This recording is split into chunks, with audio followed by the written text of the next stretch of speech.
All right, you guys, so on one side of my face, I have an $8 foundation. The other side, $37.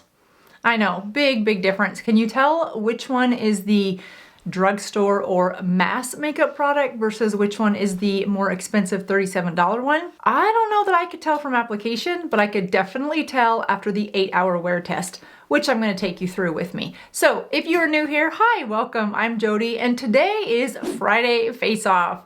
It is my favorite video to do. I do one every other Friday where we compare two really beloved popular products in a side-by-side comparison and see a lot about the whole thing. We look into the formula, the price, the shades available, and the most important, how long do they last? So we're going to get into all of that today. If you want to know which products we are testing in no particular side of my face because I can't give that away yet.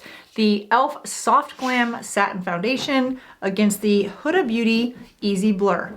I'm gonna share with you in just a couple minutes how these apply, what they look like upon application, and yeah, how they wore. And one was a fail, so there's that. They both are a satin natural finish. They both look really pretty, right? Well, stay tuned because things change. All right, let's get into this look because I need some makeup today.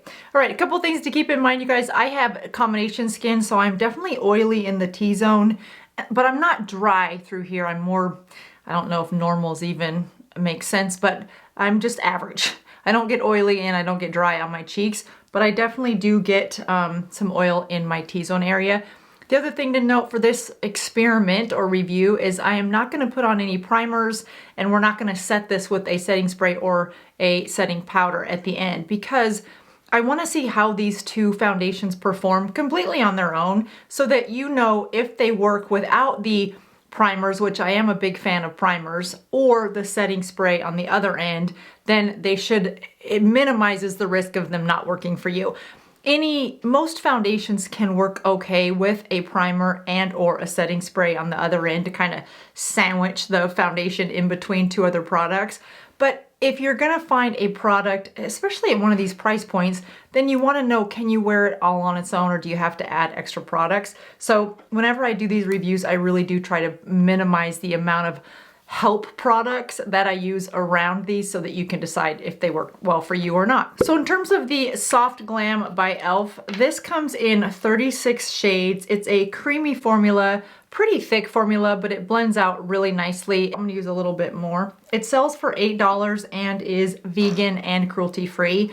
When I apply my foundation, I like to go in with just a little bit of a soft powder brush, which is opposite of maybe what you have thought. When it comes to brushes, I like to just use the brush that works best for me. And with a creamier foundation formula like this, I find that a brush like this works better in blending and giving that airbrushed look that we're supposed to be getting with this other foundation. It's actually airbrushes in the name of the Huda Beauty. So we'll see how that works.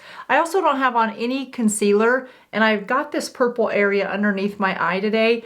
Not as bad as it can be if I eat a lot of sugar the day before, but I knew I was doing this video with you guys today without foundation. So I have scaled back my sugar intake for the last 2 days, and it shows because I'm not as purpley as I normally am.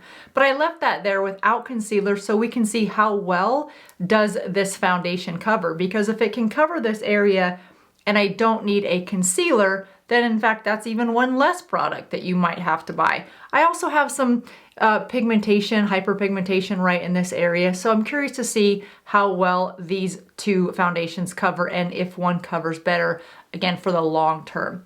So I'm just gonna pat this on my face and then we'll go in and blend it. I also want to take this opportunity to send out a big thank you to those of you that have become channel ambassadors.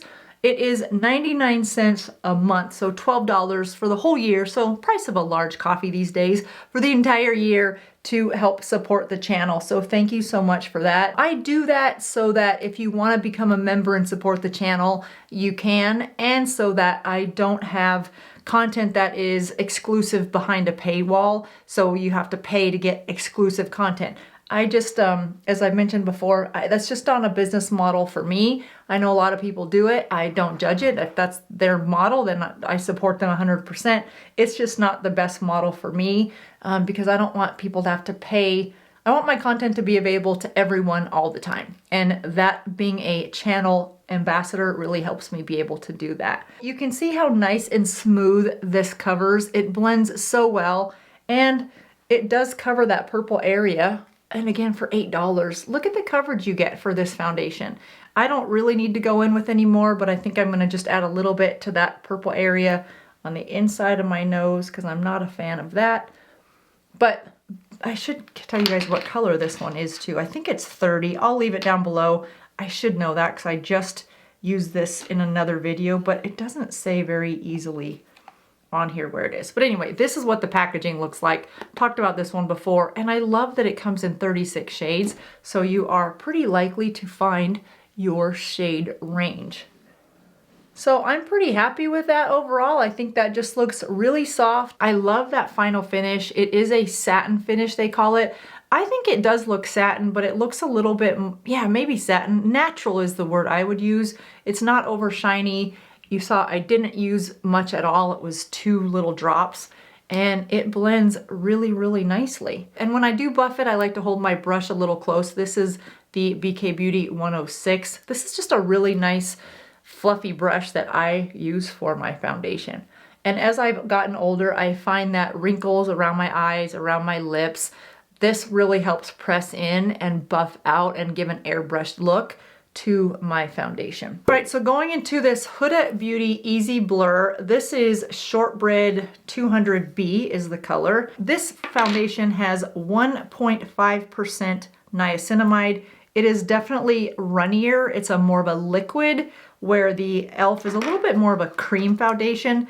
That really doesn't matter too much other than how you want to apply it. A creamy foundation does tend to be a little bit of a thicker foundation, a little bit better coverage, but this claims to be a medium and buildable to full coverage with just 3 applications. So if we find that this is too, it's pretty runny. If we find that this is too medium, it says that you can build it to a full coverage with just 3 more layers, which that feels like a lot of layers for somebody with more mature skin, but we shall see. The thing about this one, it comes in 30 shades and sells for $37. And again, it does have that 1% niacinamide in it. The website says that it is ultra blurring for an airbrushed look. So we shall see. Now, one of the things I noticed about this one as I was reading the reviews is people either really love this or they hate it. And the people that gave it 1 star and said they've returned it are people that tend to have more dry skin, and they felt like it just looked really patchy on their skin. And there were quite a few comments on the Sephora website that said it didn't last very long at all. So I'm curious to do our 8-hour check-in and see how long this lasts. And as I've done before, if I get through halfway through the day and at the 4-hour mark, I'm like, oh my gosh, we know this is a major fail, then I'll pull up the camera and let you guys know that as well, so that we don't waste our day, our time, and our money if it's not gonna work. So I can see already that it is definitely a thinner formula. We saw that from the way it ran down my hand, but also the way it goes on. It doesn't have as much coverage as the e.l.f. did. So I do wanna build it a little, and it says you can build it, so we're gonna try and see how it looks. Again, with mature skin, the less layers you can use, the better. So I am going to try to just put that really where I feel like I need a little more coverage, which was on my cheek area and then in that under eye area. It is a beautiful finish. I don't know that I would say it's more or less blurring than the other one, but we'll zoom in here close in a second to really give us a good look and see. I didn't do much with my eyes today, you guys. I just threw on some eyeshadow, but I didn't really want my eyes to be so overdone that our focus wasn't on the foundation, so please forgive that. I am gonna put on a little bit of liquid blush just because I wanna leave these 2 formulas throughout the day to see how they wear. In order to do that, I just need a little color on the cheeks, just a little bit. But I won't put on any contour. I won't layer any powders on top of this, as I mentioned earlier. It is pretty. It's, you know what's funny about this is it says it's a natural finish and it says it's obviously an airbrush look. I don't know that I see either one of those things. It feels more matte to me than this side. This side says it is satin. This side says it's natural. I almost feel like this is more semi-matte. Do you guys think that as well? The other thing I'm noticing as I'm zooming in, pull my camera a little bit, pull my mirror a little closer, is that, yeah, I don't like the way my pores show right through here. But, you know, we'll see how it goes throughout the day. I don't see that as much on the e.l.f. side, although there are some pores right there, and I do have pores there. So I would expect the pores to show up on both sides, but I really don't want anything to settle into fine lines and wrinkles. If I could get a foundation that would last all day, doesn't settle into fine lines and wrinkles, and the coverage lasts like it says it's going to, without shininess breaking through like oil right through here, then that would be great. And let me take a second to explain, because I had a really good comment. It was a question and they said, what's the difference between mattifying primer and a matte foundation? And they're two completely different products, but it's a really good question because the word matte can be a little confusing. A mattifying primer is something that you would put on before your foundation to have sort of a matte look, meaning it keeps your oil from breaking through. Kind of think about it as a invisible shield to keep your oil on your face and not come through your foundation. Where a foundation that is in a matte finish is a coverage, and it's a foundation, so it gives you some pigment to your look and it smooths out your complexion. And the finish that you get when you're done would be a matte, which would mean not natural, not a little bit of a glow. It's the same concept as a matte car. We've seen the popularity in cars, for example, where it's a matte color, it's not shiny. Same with nail polishes, that's the same thing. A matte finish on your foundation is just a more, I don't want to say dull, because it's not really dull, it's just not shiny, versus a natural finish or a satin finish, which can be, or radiant is another word that you'll see a lot, which is just a little bit more glow. So I keep working right through here because I really feel like it's already accentuated these marionette lines, and I am not loving that. The lines over here are also accentuated, so I can't say that it's the product. It's the face actually that's causing that, so no one's fault there. So before we add some blush, this is what the two products look like side by side. I think from a distance, they both look nice. I think the coverage is pretty similar. The finish is very similar to me, and I don't know how I did that, but these shades, I'm just gonna put them side by side, are pretty darn close in shade range. If you've seen any of my Friday face-offs before, that is usually a struggle, whether it's brow pencil or lip liner. It's rarely an exact match, and in this case, let me wipe that off before I end up with foundation everywhere.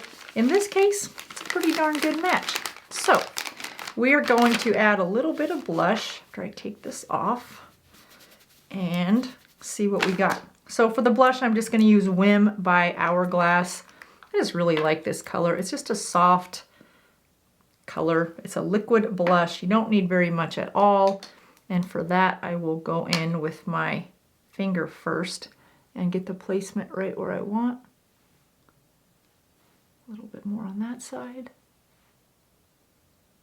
I try not to put my blush any farther in my face than the pupil of the eye or maybe the arch of my eyebrow.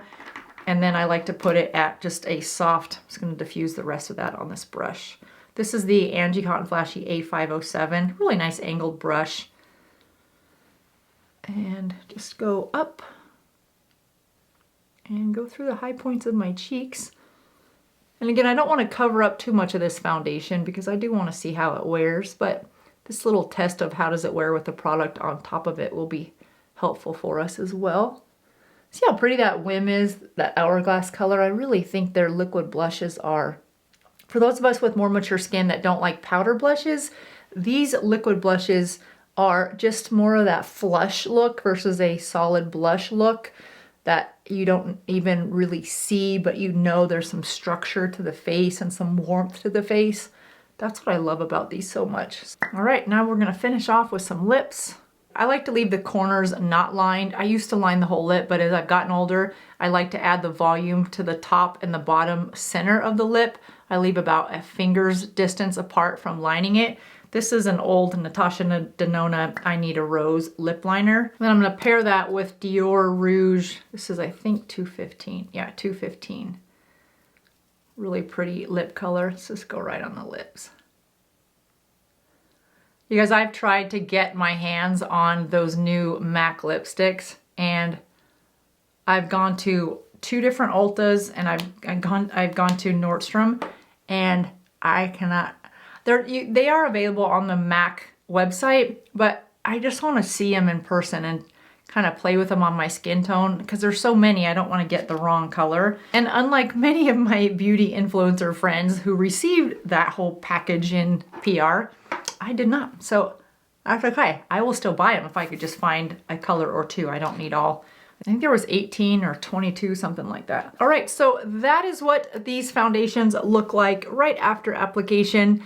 Pretty, at this stage, neck and neck in terms of their application process, their blendability. I'm telling you right now, I can see my pores right through here on this side. Hopefully it'll stop there and not continue to slide anywhere else. But let's hope we can make it the full 8 hours. Not that I don't want to see you guys sooner than that, because if I see you sooner than 8 hours, that means that one of these were a fail. And the last time I did a Friday face-off that included a Huda Beauty product, it didn't fare so well. So I'm really hoping that this new Easy Blur foundation will do okay. Right now, this is the only area I don't like. The rest of it, I think it's fine. So if you don't have really enlarged pores like I do, or a big divot in the middle of your face that looks like a creek running through 2 mountains, then you might be fine with it. But we're gonna wait and see what happens. So here's what they look like right after application. And here is what these foundations look like at the 8 hours and 15 minutes. I kind of was gonna pull the plug on this experiment at the 6-hour mark, but I thought it would be really unfair to the other foundation that was holding up to cut it short. So I thought, well, just because one failed early doesn't mean the other one shouldn't be tested and reviewed to see, can it go the distance?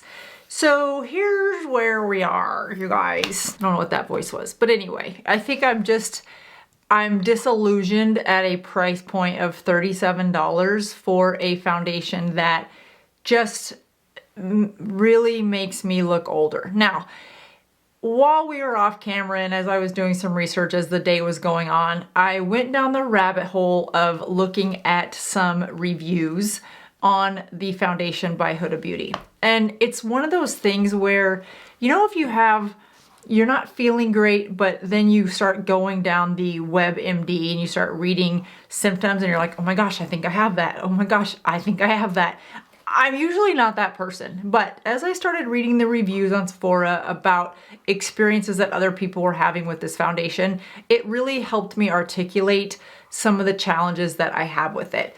One is this area right through here is definitely more accentuated than it is on this other side. The other thing I noticed is because I used it in this area where I'm more wrinkled, that foundation really started to settle into fine lines a lot more than I would have expected it to. The e.l.f. side did as well, but not as bad. And because there's a price point difference of almost $30, I had my fingers crossed and high hopes that I would see a $30 difference in the way these two performed. So yes, this one did settle into fine lines and wrinkles, but I don't think they even settled as bad as this side. The other thing that I noticed, and I hope it shows up, is because I'm oily on my forehead and right down through here, it looks pretty shiny to me in those oily areas. And then down here, it's really settled into those lines and right here around my nose. As the day went on, again, I think this started to look worse and worse and just made me look older. In fact, it really accentuated the fine lines that I have like around my chin and stuff, where the e.l.f. one didn't look as bad at 6 hours. It doesn't look great at 8 hours, I would say. In fact, I usually love this foundation, but what I realized is that I wear this e.l.f. one with a primer And then I usually have some powder on top. I'll have a powder contour or bronze, sometimes both, and a little bit of maybe a powder blush, again, really light. So I feel like maybe that powder helps hold this together. And I don't have powder on today. But I think that's why I love the e.l.f. one so much, is because up till this point I have used powder on it. When I take away any of those help products, I think this is an okay for the price point and for combination skin. I think it's good for oily skin. I think it's good for dry skin. Just know that maybe halfway through your day, you might want to just put a little dust of powder to keep it locked in. I don't know if that would work on this side or not. I didn't try powder today on either side. What I do know is that there are much better foundations on the market for $37 than this one for my skin and for my skin type. So this is a pass for me. The one thing I do want to say though, with only having 30 shades, this is a really good color match. And a lot of the comments that I read on the Sephora website for this foundation was just that it's really easy to find a match, is what a lot of other people said in their experience. The color matching is really good with this. I just don't know if this is good for oily skin, dry skin, or combination skin, because those that had dry skin said they didn't care for it. Those that had oily skin said they didn't care for it either in some of the comments. Some people absolutely loved it and thought this was a great holy grail new foundation. So I would suggest, if you're thinking about trying this, to go to Sephora and see if they have a sample of it that you can try first and see how it works with your skin. If you don't love it at first, maybe add just a dusting of a light powder and or a setting spray to see if you can keep it from, you know, gathering, sliding, bunching, because I just didn't have that. The other thing is it does have 1.5% niacinamide in it. So for some people that can cause you to break out. So if you are prone to breaking out with those types of ingredients, just know that it's 1.5%. The other thing I wanted to make mention of is there were a few comments that said this had a terrible smell. One lady said it was a horrible smell. I didn't notice it when I put it on, and I'm pretty sensitive to fragrances, but I didn't catch this at all. So it's not that strong, but if you really put it up to your nose and sniff it, it has a scent. I wouldn't call it an odor. I don't think that's a fair assessment. It doesn't, I don't find that it stinks. It smells like, yeah, it smells like a product. I wouldn't say chemical either, but that it's kind of in that category, but just a product smell. But it's there, but I didn't notice it when I first put it on. So just know if you're really sensitive to fragrances or scents, this might be one that you, again, want to sample while you're at the Sephora store. So a lot to unpack there, I know. I would say that if I was going to purchase one of these, and I have purchased both of them, this is not one that I would purchase. It's not one that worked well for my skin type at all. This one I've used since it came out, and I really do like it. I just put a little bit of a powder on top of it and a primer underneath it, and maybe that's the difference. Without primer or setting spray or setting powder, I don't think either one of these performed that well. Well, I shouldn't say that. This one looks okay. This does look okay. It doesn't look as good as it can with a setting powder on top of it. So, helpful? I hope so. I hope it unpacked these, so at least it answered some questions that maybe you had about the two of them. But is there a $30 difference in the performance of this one? For me, that was absolutely not my experience. And yeah, that's so far Huda Beauty's new products. I'm 0 for 2, but I'm gonna keep trying. And if you have one that you absolutely love and you're like, Jody, put this one up in a Friday face-off that's a Huda Beauty product, let me know in the comments below. I'm happy to keep trying them because I know many of you love her products. She's a wonderful makeup artist, really, really talented, and some of her products find their way in to be holy grails. I'm just still searching for mine, but maybe you can help me out and recommend a couple. Thanks for watching, you guys. I hope you have a great, great rest of your day, whatever you're doing today and this weekend, and I'll see you in just a couple days. Thanks for watching. Bye-bye.